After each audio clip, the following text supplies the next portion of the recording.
and gentlemen, from our broadcasting facilities at the center of the universe, it's time for the world's only reliable news. The Weekly World News. Featuring your friends and news anchors, Betty Twinstar,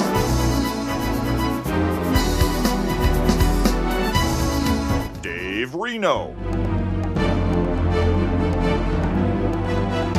and editorial consultant Ed Anger. Aliens, UFOs, strange creatures, exotic remedies, bizarre happenings, and more here each week on the Weekly World News.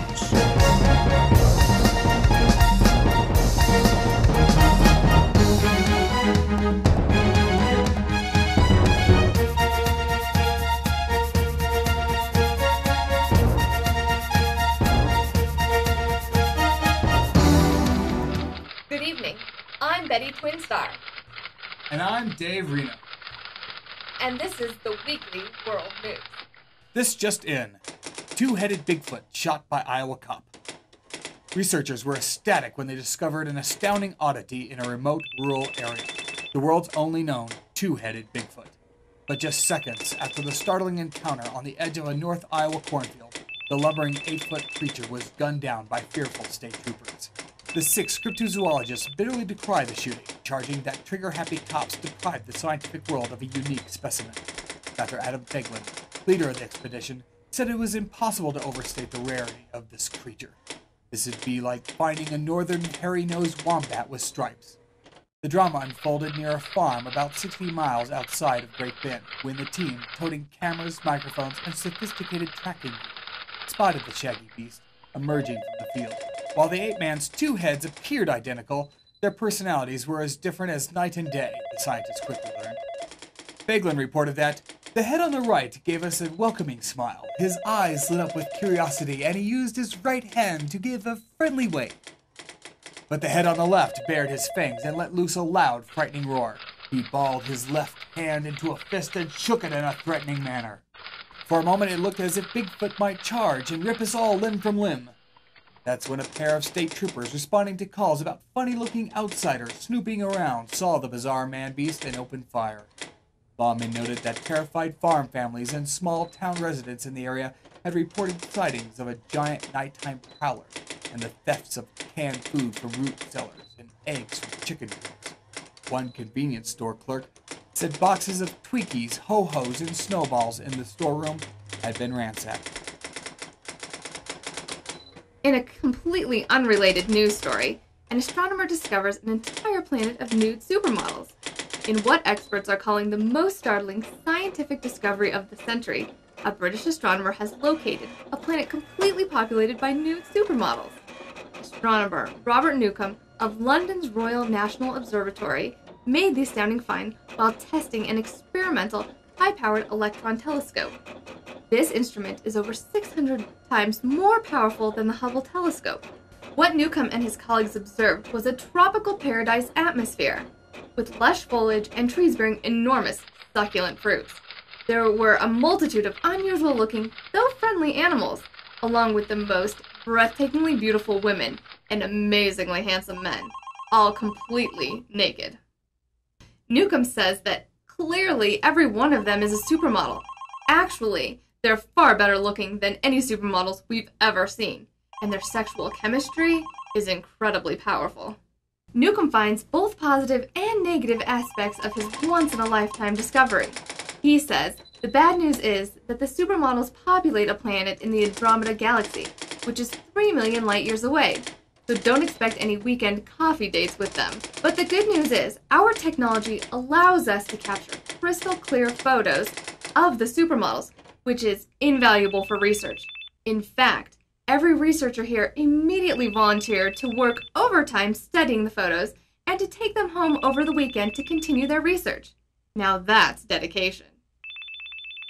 The planet of supermodels is being closely monitored and studied, though according to Newcomb, the activities observed so far seem to consist primarily of non-stop, wild lovemaking. Back to you, Dave. Dave? Frenchmen turning into frogs. The discovery of a moderately intelligent bullfrogs in the sewers of Paris has stunned biologists who say that with the exception of a single chromosome, the amphibians are genetically indistinguishable from Frenchmen. And that means that frogs, as the French like to call themselves, may be mutating into their namesake in what one expert calls dazzling new proof of the theory of evolution. Some Frenchmen aren't exactly thrilled with the idea that frogs are, for them, a step up on the evolutionary ladder. But there's no arguing the fact that Parisian sewer frogs share many unique traits with their human antecedents, including a comical tendency to freeze up and tremble in fear in the presence of a bar of soap or stick of deodorant, a taste for overpriced wines and haute cuisine, complete with lots of delicate sauces, overblown, banty, rooster-like egos that can't be justified by any known accomplishment except, perhaps, those that are found in the works of fiction and then imagined to be real. The frogs also seem to enjoy being dressed up in popular French attire, such as striped shirts and miniature berets. Dr. Gerhard Struber, an evolutionary biologist, discovered the frogs while studying bacteria blooms under the streets of Paris. Struber says there's no getting around it. We're witnessing the evolution of humans into an entirely new mutant species. And now it's time for the Weekly World News editorial report with our own Ed Anger.